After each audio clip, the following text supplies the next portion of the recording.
You want to be successful when it comes to reaching your health and fitness goals. It boils down to three things: your habits, your mindset, and most importantly, the right people that's holding you accountable to staying on track. I think we can agree on that, right? Consistency is key. But at the end of the day, we also know that life's going to throw us curveballs. Life's going to throw us some punches, and it often throws us off track where we don't know what to do. We don't know what to, make adjustments, how to roll with the punches. We get, caught with the left hook to the face.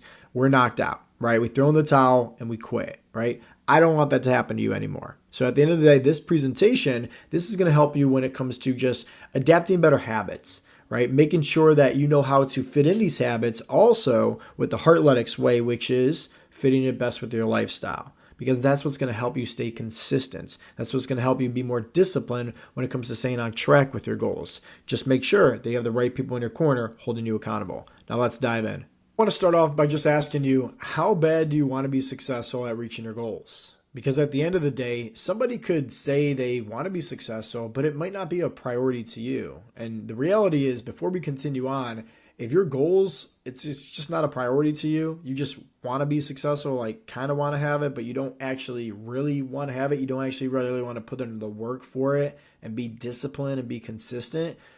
The reality is, what's the point of even watching this? You're not going to be successful. You got to make sure that you prioritize your goals. Now, I'm not saying be obsessed with your goals by any means, but it needs to be a priority to you.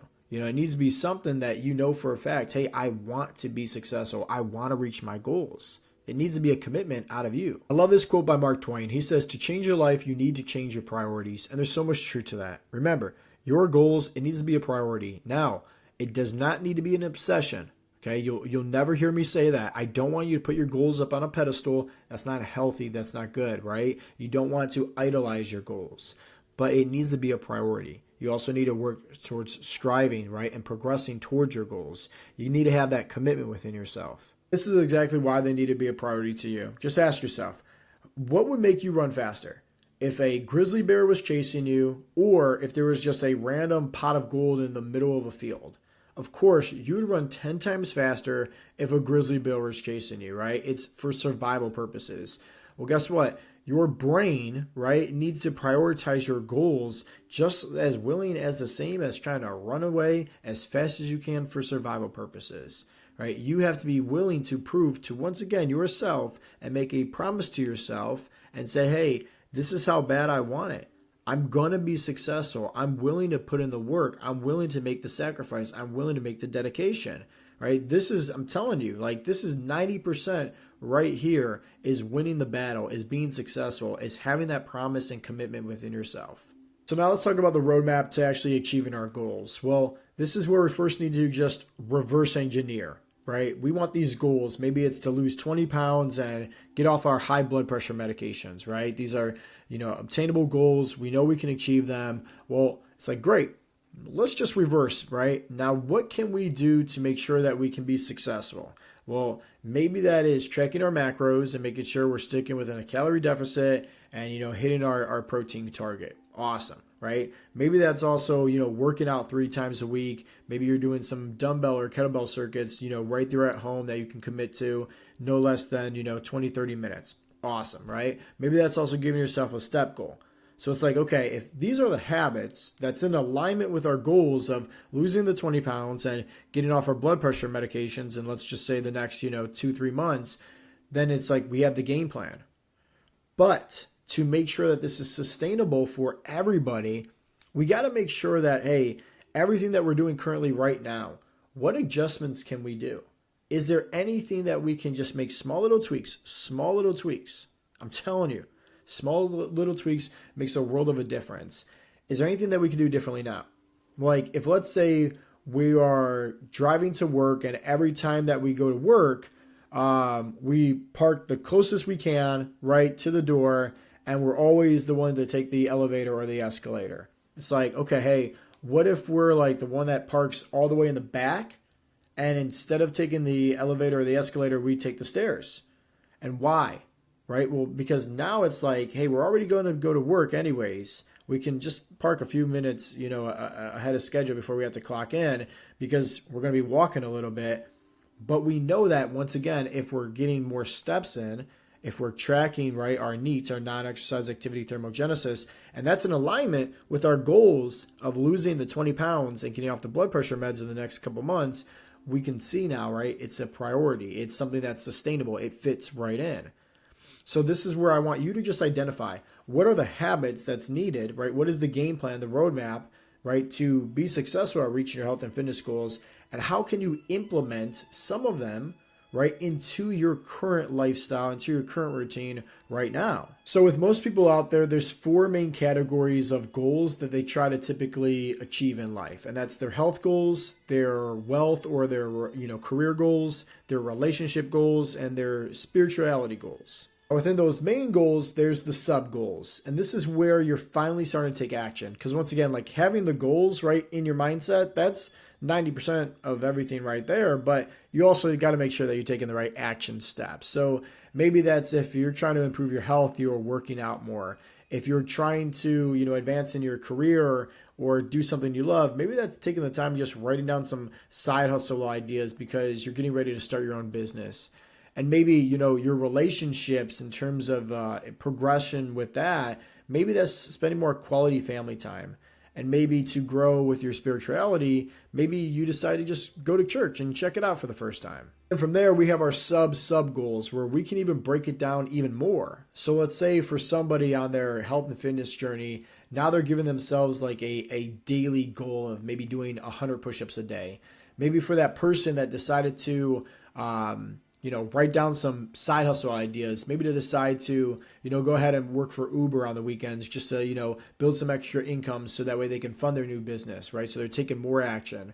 And maybe for the person that wants to just have, better quality time, maybe that's, hey, getting the, whole entire family to gather up at the dinner table in the evening time and just, no phones, no tablets, no TV, no distractions, just spending that quality time together. And maybe for that individual that wants to grow more with their spirituality and they start going to church, well, hey, maybe that led to them now reading the Bible or maybe praying more. Now that you can see there's three different types of goals based on that. We can even break them down into either further more, but that's fine for where they're at right now, right? We have our main goals, our sub goals, and our sub goals.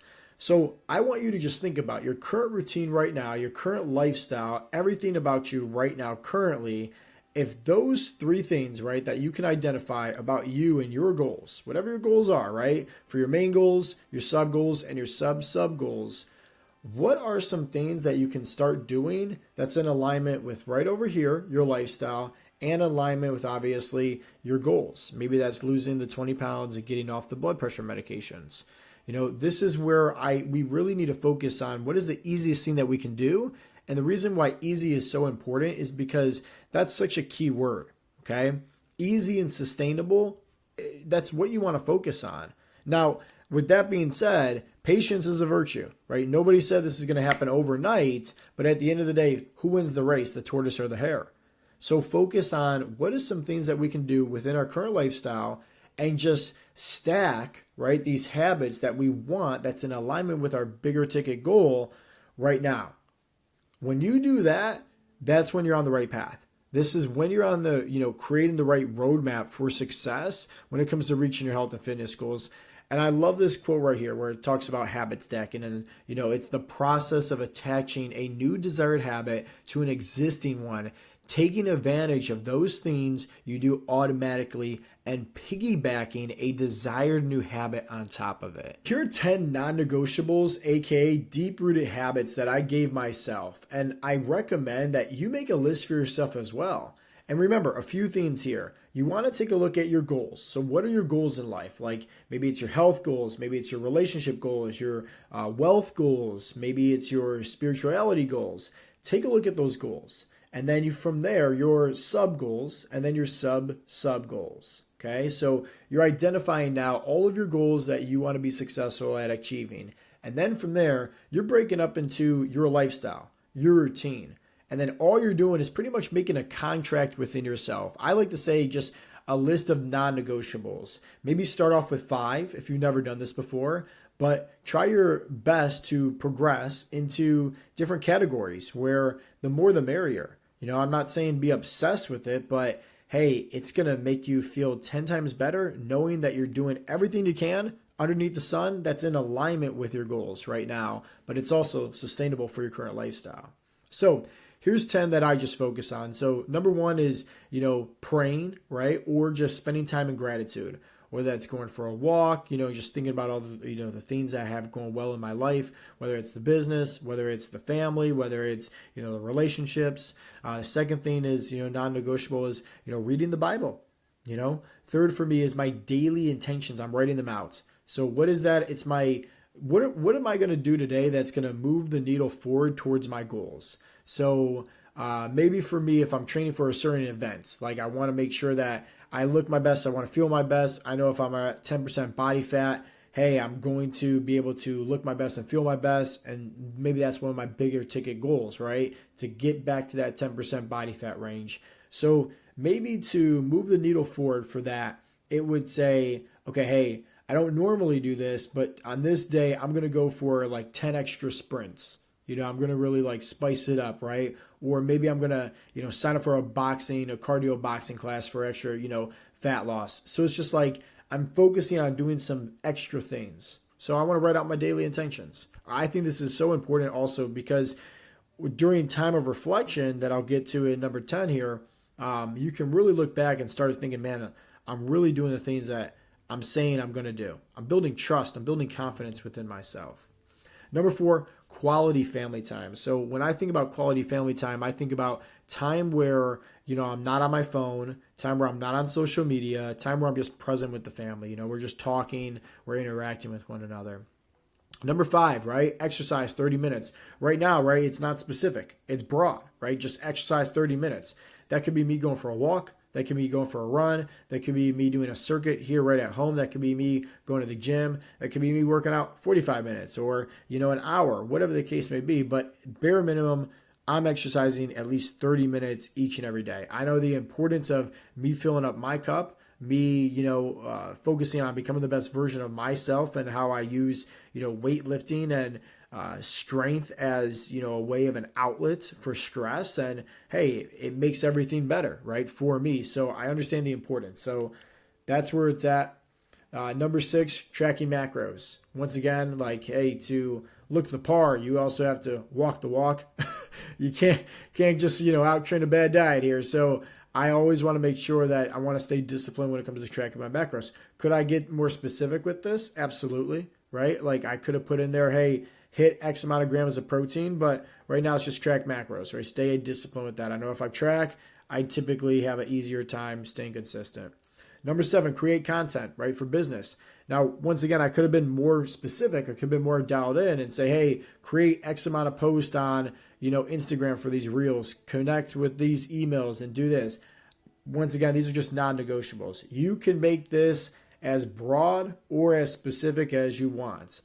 For example, like number 8, pretty specific, right? Read and study, for 30 minutes. So it's either I'm reading the Bible or I'm studying that and I'm taking down notes, or I'm reading like a book, or, maybe I'm watching a lecture or listening to a podcast and I'm actually taking down notes. I'm like actually studying for 30 minutes, right? Pretty specific.